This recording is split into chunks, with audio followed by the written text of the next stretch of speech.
Bonjour, je suis Christelle Rouchon et je voulais vous parler de l'ultrasensibilité.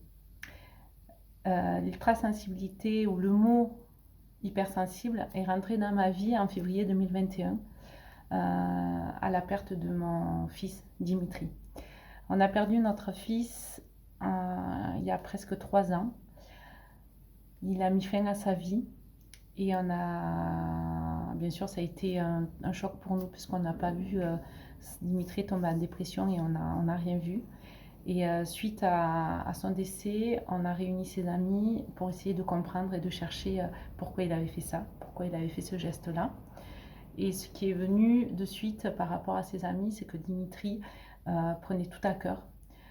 Chose bien sûr que je savais, puisque je suis la maman également de Coralie, sa sœur jumelle, et que depuis tout petit, Dimitri a été beaucoup plus sensible que Coralie. Et par mon instinct de maternelle, en fait, de maman, ben, j'ai toujours fait en sorte que Dimitri se sente à l'aise, qu'il ait moins d'anxiété en fait.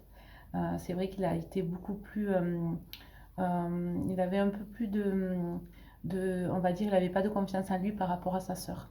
Et on n'a pas mis le mot d'hypersensible dessus et de toujours, que ça soit aussi bien à l'école, on ne l'a jamais, il n'a jamais été décelé hypersensible, quoi. Le mot n'a jamais été posé en fait, et moi je ne le connaissais pas. Et c'est vraiment à la suite de ces réunions avec ses amis, après le décès de Dimitri, qu'on a posé le mot parce que ça a été comme une évidence en fait.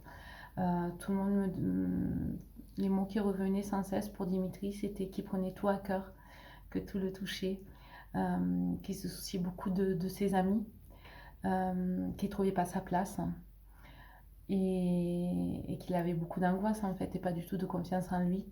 Ça, je le savais puisque jeune ado, hein, mon fils avait 16 ans et demi lorsqu'il est parti. C'est vrai qu'il me sollicitait beaucoup, voilà, pour ses choix, que ça soit scolaire, pour ses choix, pour s'habiller, voilà. On était très très complices et c'est vrai qu'il me sollicitait beaucoup. Donc moi, je n'ai rien vu de sa détresse, il n'a pas osé parler, je pense. Je pense que mon fils est parti est parti en dépression 15 jours avant son geste, donc il ne s'est pas donné le temps, il n'a pas voulu parler. Euh, et bien sûr, c'est posé la question que si nous, on n'a rien vu ses parents, ni sa sœur, on s'est dit qu'on ne devait pas être les seuls quand même parents à vivre ça malheureusement et que sinon on n'avait pas vu, il y avait d'autres parents qui ne voyaient pas non plus.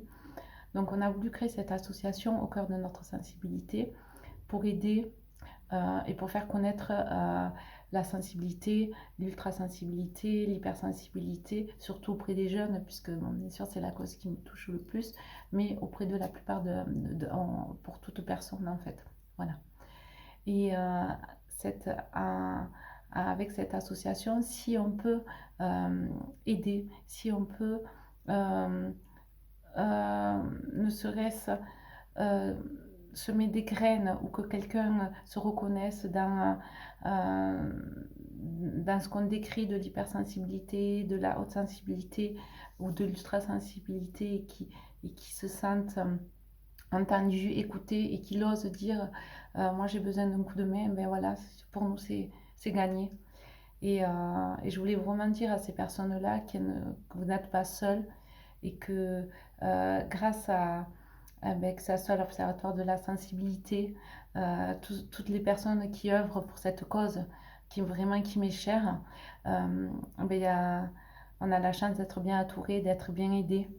Et ce que vous faites, c'est exceptionnel. Cette quinzaine en plus de la sensibilité cette année, c'est extraordinaire. Mais c'est un programme merveilleux ce que vous faites. Et je voulais vous remercier beaucoup, beaucoup pour ça. Voilà.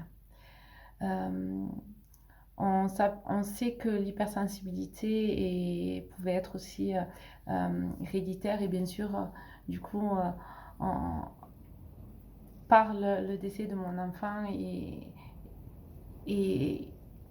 ben, je sais que je le suis aussi, je sais que mon mari l'est aussi. Et voilà, il a fallu que je mette le mot dessus à 39 ans. Euh, voilà, c'est jamais trop tard.